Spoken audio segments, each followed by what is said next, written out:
आइए दोस्तों, बजट जारी होने के बाद अब अपन बजट के 10 बड़े हाइलाइट्स और 10 बड़ी घोषणाएं देखते हैं। आखिर बजट में मुझे क्या मिला। आपके सवाल के हिसाब से नौकरी पेशा वाले लोगों के लिए बजट में क्या क्या घोषणाएं की गई, किसानों के लिए, महिलाओं बुजुर्गों के लिए, व्यापारियों के लिए, स्टूडेंट्स छात्र छात्राओं के लिए, हेल्थ सेक्टर में, मेडिकल यानी हॉस्पिटलिटी सेक्टर में इलाज वगैरह को लेकर क्या बड़ी घोषणाएं की, रियल एस्टेट और ऑटोमोबाइल इंडस्ट्री समेत बजट के सारे हाइलाइट्स में आपको फटाफट से बताने वाला हूं इस वीडियो में, और वो भी हिंदी में, क्योंकि आपको पता होगा इस बार का बजट भाषण भी अंग्रेजी में था। वित्त मंत्री निर्मला सीतारमण ने बजट का भाषण अंग्रेजी में दिया। तो आइए देख लेते हैं बजट के सारे highlights, complete A to Z information कांच की तरह क्लियर बताऊंगा आपको हिंदी में। बिल्कुल बने रहेगा इस वीडियो के साथ अंत तक और देखते रहिएगा। बजट में क्या महंगा हुआ, क्या सस्ता हुआ, इनकम टैक्स को लेकर बजट में क्या नया अपडेट आया, रक्षा बजट कितना रहा, स्टूडेंट, इंफ्रास्ट्रक्चर, बाजार वगैरह के लिए, और बजट जारी होने के बाद मार्केट का रिएक्शन क्या है, हर चीज जानेंगे। और आप सबको पता होगा इस बार का ये बजट अंतरिम बजट था, यानी इस बजट के बाद इस साल लोकसभा चुनाव होंगे। ये मौजूदा केंद्र की नरेंद्र मोदी सरकार का वर्तमान कार्यकाल का अंतिम बजट है। इसके बाद नई सरकार आएगी, फिर नया बजट जारी होगा। बहरहाल इस बजट के कुछ हाइलाइट्स देखिए फटाफट से आप। इनकम टैक्स स्लैब में कोई बदलाव नहीं हुआ, सैलरीड क्लास को कोई फायदा नहीं मिलेगा, 3 करोड़ महिलाएं लखपति दीदी बनेगी। शिक्षा और रोजगार की बात करें तो मेडिकल कॉलेजों की स्थापना के लिए कमेटी बनाई जाएगी। एंटरप्रेन्योर्स के लिए 1 लाख करोड़ का कोपर्स बनेगा। अब ये कोपर्स वगैरह क्या है सब कुछ समझाऊंगा, पहले हाइलाइट्स देख लीजिए। सरकार ने डिफेंस के लिए यानी कि रक्षा के क्षेत्र में बजट में 6.2 लाख करोड़ रुपए दिए, जो कि पिछले साल के मुकाबले सिर्फ 0.27 लाख करोड़ ज्यादा है। कुल बजट का 8% डिफेंस पर खर्च होगा। बाकी इनकम टैक्स में कोई राहत नहीं मिली है, 3 लाख तक की इनकम ही टैक्स फ्री रहेगी, लेकिन 87A के तहत 7.5 लाख रुपए तक की टैक्स छूट मिलेगी। बजट से पहले आज आम आदमी को महंगाई का भी सामना करना पड़ा। कॉमर्शियल गैस सिलेंडर के दाम 14 रुपए बढ़ चुके हैं और ATF की कीमत में 1221 रुपए प्रति किलोलीटर की कटौती की गई।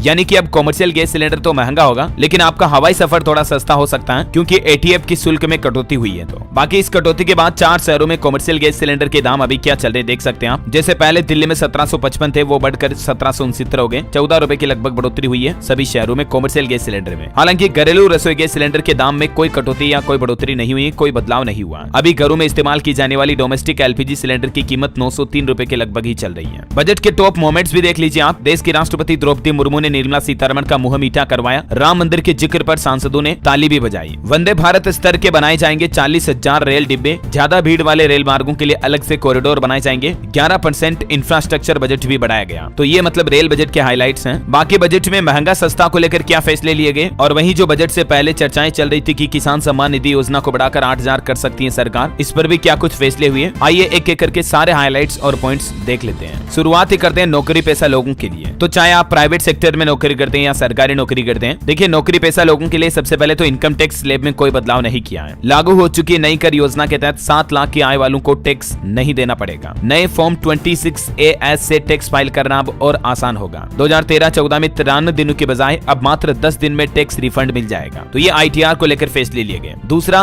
किसान भाई लोगों को इस बजट में क्या मिला, यानी किसानों के लिए क्या क्या बड़ी घोषणाएं हुई देखिए आप। एक तो मनरेगा के लिए 86,000 करोड़ का बजट रखा है सरकार ने, यानी खास करके गाँव में लोगों को इस साल भी मनरेगा के तहत अच्छे रोजगार मिल पाएंगे। 4 करोड़ किसानों को PM फसल बीमा योजना का लाभ दिया जाएगा। सोलर रूफटॉप की सूर्योदय योजना के तहत हर महीने 300 यूनिट बिजली फ्री मिलेगी। बिजली फ्री को लेकर ये सबसे बड़ी घोषणा कर दी है किसान भाई लोगों के लिए सरकार ने इस साल बजट में। और PM किसान योजना से 11.8 करोड़ किसानों को आर्थिक मदद मिलेगी, लेकिन किसान सम्मान निधि योजना की धनराशि नहीं बढ़ाई गई है। मत्स्य संपदा योजना से 55 लाख किसानों को रोजगार दिया जाएगा। देश में 5 इंटीग्रेटेड एक्वा पार्क स्थापित किए जाएंगे। फसलों पर NaNO DAP यानी कि नैनो DAP का जो नैनो यूरिया था उसका इस्तेमाल किया जाएगा। दुग्ध किसानों को बढ़ावा दिया जाएगा। 1361 मंडियों को E-नेम से जोड़ा जाएगा, जिससे किसान भाई लोग ऑनलाइन ही अपने फसल प्रोडक्ट वगैरह आसानी से बेच पाएंगे। चलिए अब देखते हैं महिला और बुजुर्गों के लिए बजट में क्या मिला। करीब 1 करोड़ महिलाएं लखपति दीदी बन चुकी हैं और अब सरकार ने 3 करोड़ महिलाओं को लखपति दीदी बनाने का लक्ष्य रखा है। लखपति दीदी में ऐसा होता है कि महिलाओं को कुछ न कुछ स्किल्स सिखाए जाते हैं, उन्हें स्वावलंबी बनाया जाता है आत्मनिर्भर रोजगार के जरिए। तो इस साल भी सरकार ने ये प्लान रखा है और 9 से 14 साल की लड़कियों के टीकाकरण पर विशेष ध्यान दिया जाएगा, ताकि आगे भावी जीवन में लड़कियों के स्वास्थ्य में कोई दिक्कत न आए। सभी आशा और आंगनबाड़ी कर्मियों को आयुष्मान भारत योजना के दायरे में लाया जाएगा।